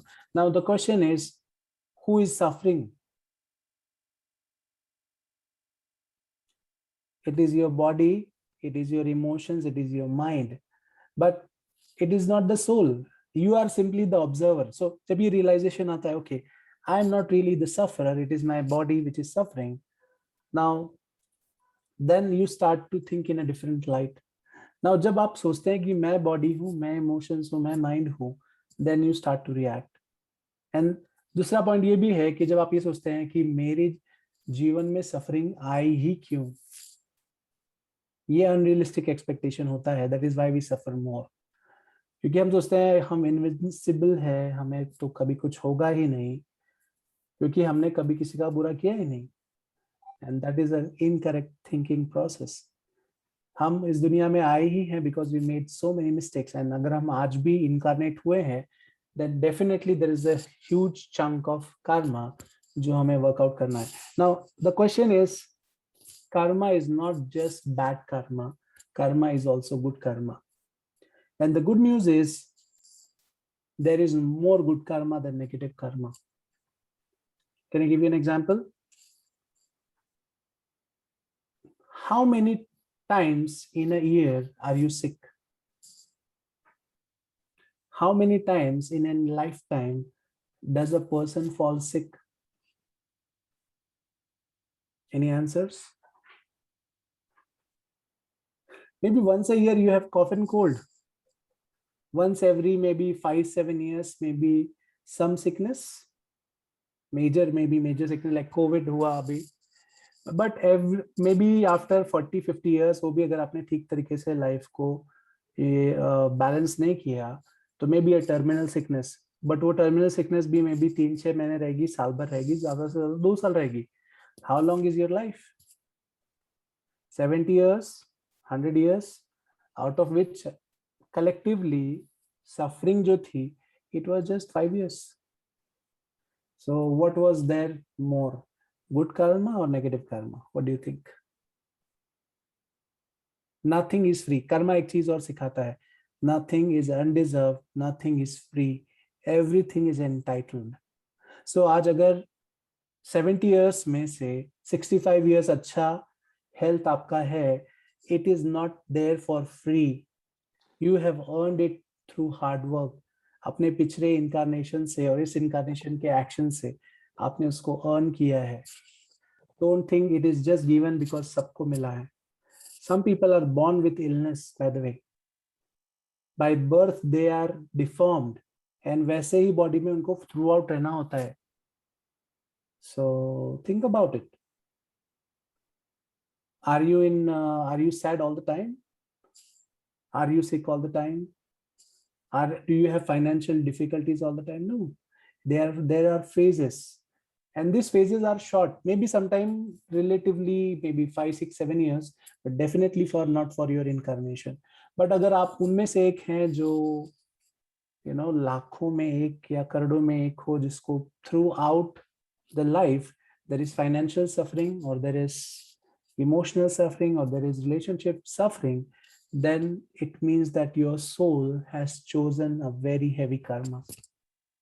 Or it is like आपके सोल ने चूज किया है, अभी बस हो गया, जितना भी बैंक लोन है एक साथ सब चुका दूंगा, चाहे उसके लिए मुझे 20 साल बर्तन ही क्यों ना मानने पड़े. I will do it.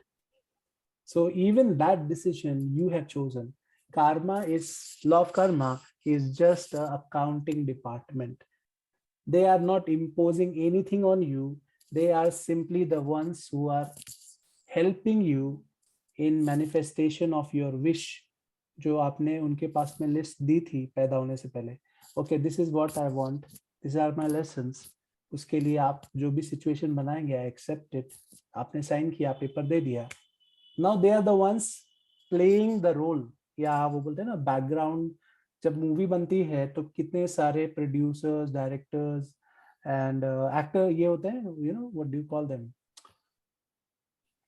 Side people, या जो आगे पीछे काम करते हैं. मूवी में वो कभी दिखते नहीं है. मूवी में आपको हीरो, हीरोइन और बाकी लोग दिखेंगे, बट ये कभी नहीं दिखेंगे. So the lords of karma are like that. They do the background work, they create a situation for you, and you are the hero or the heroine going through that movie. So they are not to be blamed actually. In fact, ऐसा कहा जाता है, the lords of karma are the lords of love. They have so much love for humanity that they are giving their intelligence, their time, their energy to create circumstances या situations जिससे कि हम अपना evolution कर सके. So they are very kind, and they are very kind actually. Any last questions? Yes, sir. Here is a question. What lesson God wants to teach us? Wonderful. What do you think? God doesn't want to teach you any lesson. It is you who decide what. So every soul. So from the point of view of the soul, there are 3 qualities, primordial या divine qualities जो हम सब में है, जो हमें manifest करनी है. And this is a project you, the soul, have chosen, not God. God is just given you a venue to evolve, a planet. God has created just imagine, just for your evolution, God has created a planet. He has created plants, animals, everything. And he has created so much facilities for you but it is you who have chosen to evolve. That is why you reincarnate. So reincarnation is the wish of the soul. आप चाहे तो you can say, oh, I don't want to reincarnate. So according to some teachings, ऐसे souls जो incarnate नहीं होना चाहते हैं 5,000, 7,000, 10,000 साल, they are given छुट्टी. But then after 10,000 years you realize अरे सब आगे जा रहे हैं, अब मैं पीछे रह जाऊंगा. So you decide, okay, let me work out. So soul के point of view से there is no suffering, there are just lessons. Because soul को पता है body को temporary suffering रहेगी, वो चले जाएगी.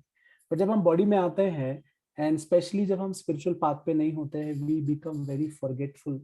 We become like the Amir Khan of Ghajini, you know, short-term memory loss. Even if we are reminded, okay, you are the soul. इस जन्म में याद रखना, you are the soul. We forget. We think, oh, I am the body, I am this emotions, I am the mind. And the more we identify ourselves with the body, emotions, and mind, the more we suffer. Okay, so God wants कि उनके जो children है, they should become like him. Now एक बहुत बड़ा successful businessman है, उसका बेटा है. Now the businessman wants कि मेरे बेटे ने हर वो experience लेना चाहिए जिससे कि वो एक बहुत अच्छा बिजनेस ओनर बने, कई लोगों की लाइफ उस पर डिपेंडेंट रहे, तो वो उसे रिस्पॉन्सिबिलिटी को अच्छे से निभाए. So what do you think? Don't you think that person has to become really good at his work? चाहे उसके लिए उसको थोड़ी ज्यादा स्टडी करना पड़े, बट ही उसके पीछे बहुत सारे लोगों की जिम्मेदारियां हैं. सो ऑब्वियसली वो अपने आप को एक ऑर्डिनरी पर्सन से कंपेयर नहीं कर सकता. He can not think that वो एकदम विलेज जैसा लाइफ रहेगा उसका. He will not study, not go to school, but he has to become tough with time. He has to really become a smart person, responsible person. So similarly, God initially maybe being a loving parent, उन्होंने कई जन्मों जन्म तक हमको allow किया जैसे जीना है. But now when the law of karma was introduced, it is said now the schools have started, focus on your studies, right? So but again, lessons क्या सीखना है? There is always freedom. And that is what you choose. It is just that हम जब अपने inner self से connected नहीं होते हैं, हम भूल जाते हैं कि हम यहाँ क्यों आए हैं. So that is why spiritual lessons like this, या spiritual mentors या teachers are sent to enlighten humanity, या उनको याद रखने के लिए कि you know this is why you were sent. Now अब जाग जाओ finally. अभी भी नहीं जागे तो then you know फिर से आना पड़ेगा, फिर से वही सिचुएशन, फिर से वही प्रॉब्लम्स. स्मार्टर वे यही है कि you know better we learn our lessons. So that's there's another question here. Why Yeah. would we choose a difficult life? Same lessons can be learned in an easier way. See, difficult life or difficult karma is chosen for a certain reason, कई बार for accelerating your spiritual evolution. जैसे if you ask me, एक normal javelin throw करने वाला person और नीरज चोपड़ा में क्या difference है? Why is Neeraj Chopra and why is a ordinary, why he won gold medal in Olympics? What is the difference? एक normal javelin throw वाला है, वो सोचता है कि अरे ठीक है मैं 1 घंटे का प्रैक्टिस रोज करूंगा, थोड़ा बस इतना ही करूंगा. But Neeraj Chopra, if you see his documentary या कोई भी स्पोर्ट्समैन होते हैं, दे आर लाइक 16 घंटे they will work, 16 hours a day they will practice and practice and practice. I'll say, why did they chose to do so much hard work? They could have gone and watched Netflix family के साथ में बैठ के 1 घंटा काम करते, because they want to, they have that urge to become the best. So sometimes the karma, the soul chooses a heavy negative karma to work out, ताकि next lifetime में he becomes a champion or he lives a better life. So heavy karma or less heavy karma again is very temporary. अगर आपके incarnation में 5 साल भी cancer की suffering है या सर्टेन हेवी फाइनेंशियल कर्मा है, बट उसके चलते एक परमानेंट लेसन आपने सीखा जिससे नेक्स्ट लाइफ टाइम आने वाले 3-4 इनकारनेशंस में you are going to be born as a prince. What will you choose? Will you choose कि गॉड मेरी सफरिंग निकाल दे, बट अगले 10 जन्मों तक I am ready to become a beggar, still live the same life, But in 5 years, I can neutralize my karma. And next lifetime, I want to be born as a prince. What will you choose?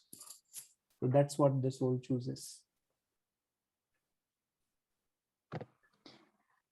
So there's a question. Yeah. What is the question? I cannot. Yes, sir. Why spiritual person suffers more than others? So same thing like Neeraj Chopra. If he wants to become an excellent student, he has to do more hard work. He has to be more there, more on the ground. जब सब लोग बैठ के TV देख रहे हैं, he is actually running. He is going to the gym, and he is fasting. जब सब लोग बिरयानी और पाव भाजी खा रहे हैं, don't you think he also likes pav bhaji and biryani? But he knows that is an obstacle in his path. So sometimes the soul chooses the heavy karma because it will help accelerate its development.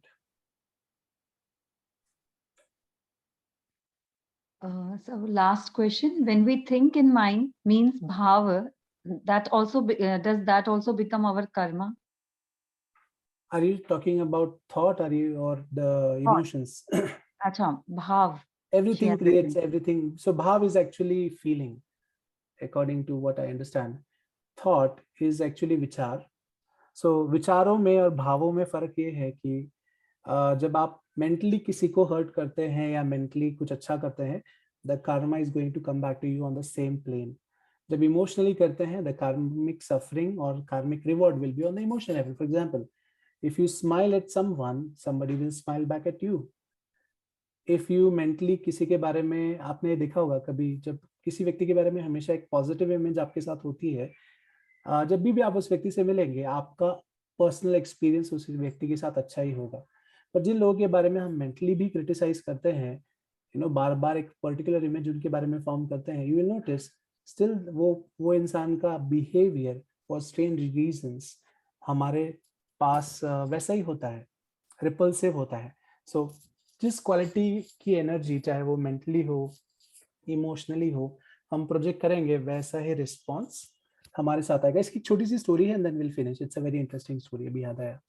सो बुद्धा के 2 disciples थे, उसमें से एक था Ananda, and then there was one more disciple. So ये एक बार एक रास्ते से जा रहे थे ना. उस रास्ते में जाते जाते बुद्ध को बहुत प्यास लगी. सो वो एक झाड़ के नीचे बैठे. सो बुद्ध ने कहा कि so let's say the other guy is Devadatta. So Devadatta and Ananda. So सामने में एक खेत दिखा जहां बहुत सारे तरबूज लगे हुए थे. सो बुद्ध ने कहा आनंद को कि क्या आप जाके वहाँ के जो भी किसान होंगे उससे रिक्वेस्ट कर सकते हो कि दान में एक तरबूज देते, जिससे खा के थोड़ी प्यास बुझ जाए, भिक्षा. सो भिक्षा टन के लिए जाइए. सो जब आनंद वहां पे जाता है तो एक लेडी रहती है, उस खेत में काम कर रही होती है. Now before he asks anything, before even उसको देख के वो एकदम से भड़क जाती है और उसको बोलती है, मेरे खेत से भाग जाओ, यहाँ से चले जाओ, वरना मैं आपको डंडे से मारूंगी. तो वो बोलता है, मैं आपको चोट पहुंचाने नहीं आया हूँ, मैं एक भिक्षु हूँ, मेरे गुरु वहाँ बैठे हुए हैं और उन्हें प्यास लग रही है, आप तरबूज दे सकते हैं. तो फिर भी वो बहुत फ्यूरियस हो जाती है, गुस्से में आ जाती है, उसको भगा देती है और वो भाग के आ जाता है.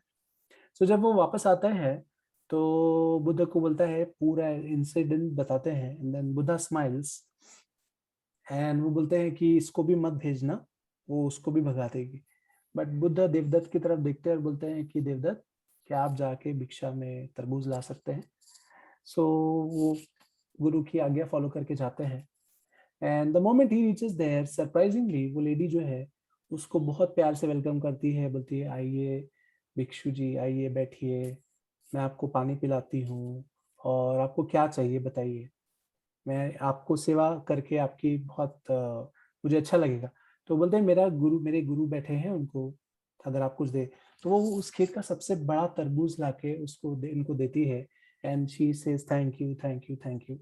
एंड देन वो वापस आते हैं. एंड देन व्हेन वो आनंद देखता है कि उसके हाथ में इतना बड़ा तरबूज है, देन तो he is very shocked. So then he is very curious कि ऐसा क्यों हुआ, क्योंकि उस लाइफ टाइम में, उस जन्म में तो उसने ऐसे कोई काम नहीं किए, किसी को हर्ट नहीं किया. जिससे कि ऐसा हो। सो बुद्ध को पूछते हैं तो बुद्ध बोलते हैं कि एक जन्म में आप दोनों साथ में एक बार जंगल से जा रहे थे और वहां पे एक बिल्ली मरी हुई थी रास्ते में। सो उसको देख के आपके अंदर बहुत घृणा का और ई वाला ऐसा भाव आया कि अरे ये बिल्ली यहाँ कैसे रास्ते में मरी पड़ी है, छी छी छी। सो दैट वाज योर भाव, या that was your feeling in your mind, but that's it, आप आगे चले गए। बट जो देवदत्त था, उस मरी हुई बिल्ली को देख के उसके अंदर कंपैशन या करुणा जाग गई कि ये यहाँ पड़ी हुई है, इसको किसी ने लास्ट राइट्स नहीं दिया, late me do something for her. तो उसने वहां गड्ढा खोदा, उस बिल्ली को लास्ट राइट्स दिए, उसको बराबर बरी किया और ईश्वर से प्रार्थना की कि उसकी आत्मा जो है उसको शांति मिले। Now it was a simple act, right? उसने जस्ट मेंटली एक यक वाली फीलिंग क्रिएट की और एक ने बहुत करुणा से उसकी हेल्प की। सो दिस उन्होंने कहा कि ये बिल्ली कई इनकारनेशंस के बाद में now she has become a woman. So जब आनंद उसके पास में गया, शी रिकॉल्ड, सो एक पर्टिकुलर सिचुएशन होती है जहां आपका कर्मा मैनिफेस्ट होता है। So for him to learn that lesson, Anand को, she recalled her past life, she remembered that hurt. मतलब obviously she did not saw कि she was a cat, she realized कि उसके अंदर से एक एंग्री फीलिंग आया एंड उसने उसको भगा दिया। But when she met Devadatta, she realized कि हो ये this person has so much compassion, जो उसने पिछले इनकारनेशन में उसके ऊपर बहुत बड़ा उपकार किया था। So she paid it back by helping him and giving the watermelon. So this is how even your thoughts and your feelings manifest in the form of karma, good and bad. Karma is simply action and reaction. So I think So one last question from my side. yeah. क्या sir karma जो है वो हर minute create होते हैं हमसे in thought, words and deeds, और only few chosen active actions by us are what creates karma? Okay, that's a good question. So everything is being recorded and every action has a reaction, चाहे वो किसी भी second या micro second में हो रहा हो। बट द थिंग इज कि आप टीवी देख रहे हैं, obviously it is being recorded, the information is being recorded, but उसका हो सकता है बहुत मिनिस्क्यूल इम्पैक्ट आपके आंखों पे पड़े जो आपको पता भी ना चले। So sometime that is the karma, that is the reaction of your action. So बहुत सारी ऐसी चीजें होती है जो हम नजरअंदाज कर देते हैं। लाइक कई बार बिना चप्पल के चलेंगे तो कंकड़ चुभेगा, but the pain is so small, it becomes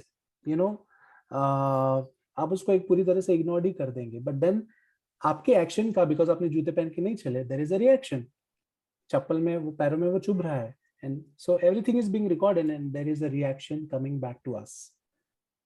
so yes, every moment it is being recorded. Okay, wonderful. There are more questions, but can we take it up, I mean, in the group or maybe in the next session?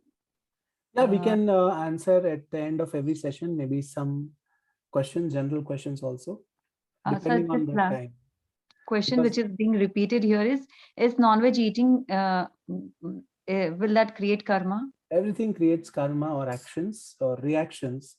Now depends on, see, a lot of karma, yeah, karmic suffering, yeah, karmic rewards depend on what is your intention, आपका उद्देश्य कोई भी चीज का क्या है। For example, अगर आप एक एनिमल को किल करके उसको एज अ फूड कंज्यूम कर रहे हैं, what is your objective?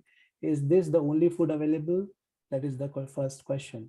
And then if this is the food available, are you eating because you want to sustain the body, आपके बच्चों या आप भूखे ना रह जाए इसलिए, या just because you like enjoy eating the meat, that is why you want to eat, and you enjoy eating non-vegetarian even though there's a lot of vegetarian food around, you want to eat it. So that changes the karma. And in one session master ne bataya tha, like religiously especially, why there are different system of cremation या burial. एक system में गढ़ाते हैं, एक system में जलाते हैं. So according to him, Master Chow Kok Sui, he answered that in certain culture, eating non-vegetarian is like their day-to-day routine. So जब कोई एक अवतार एक certain culture में incarnate होते हैं, आते हैं उनको teach करने के लिए, he observes okay, ये particular culture जो है, they are born in Registan या desert. Now desert में you cannot expect vegetables, right? The only way to survive is meat.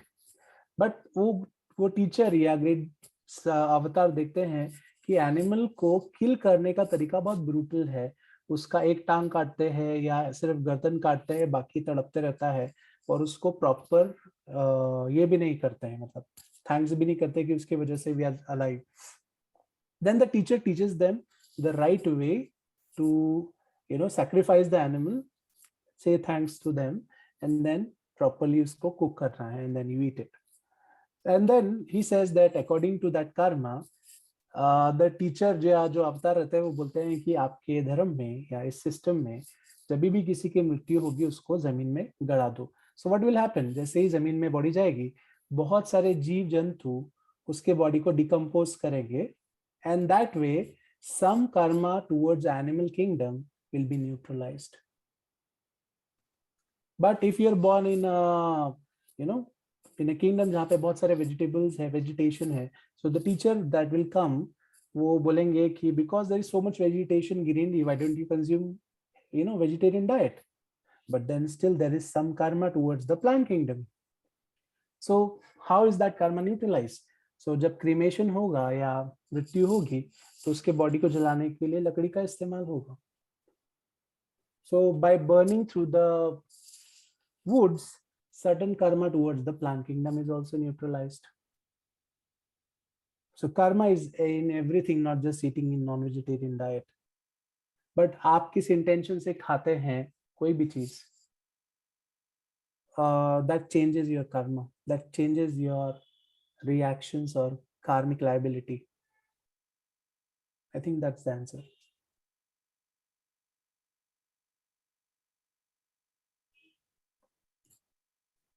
Thank you so much, sir. That was an enlightening session in a real sense, a wonderful insight, and rare to find such invaluable piece of expertise, of knowledge. I would say we are too grateful for this session, that for this divine session. और वो भी ऐसा topic, एक ऐसी गुत्थी जिससे हम हर कोई समझना और सुलझाना चाहते थे, ताकि हम अपने जीवन को और हमारे जीवन के हर एक पहलू को, हर एक एक्शन को हम वॉचफुल रह सके और उसे हम कुछ बेहतर बनाने के लिए उन थॉट्स, वर्ड्स एंड डीड्स को हमारे बहुत अच्छे तरह से अच्छा एक डायरेक्शन दे पाए. Thank you, sir. Thank you so much. We are way too obliged for this session, for this wonderful insight. And we are way too eager to, come up with the attending other sessions which are coming there. And Abhishek sir will be there with us again next Wednesday at 9 p.m. Do not forget, set your alarms, and also do not forget to share the session details with your near and dear ones. और ये हम अभी life की बात, these are seamless life lessons by Abhishek sir. So I hope you have had enough food for thought. आप इस बारे में सोचेंगे और जरूर से आगे के sessions attend करने के लिए you all are ready. Thank you so much for joining in. Thank you so much, audience. Thank you so much, sir, once again. Thank you. Good night, everyone. This platform, Rani ji and Vishnu Lakshmi Foundation, and also Prerna, she also did a lot of marketing इस event के लिए on her personal level, and आपकी पूरी team. Thank you so much. Thank you. Thanks a lot. Atma Namaste. Atma Namaste. Atma Namaste, everyone. See you next Wednesday at 9 p.m. With the same link, you can join, you can share the link. And one more thing which I wanted to mention here is that this session is definitely going to be available for everyone. This session has been recorded, but at the same time, I would say that the further sessions, the sessions which are going to come will not be there available on VLF YouTube channel. So you really need to, I mean, you cannot afford to miss any of the sessions. Just make sure you are very much there. Thank you. Thank you so much.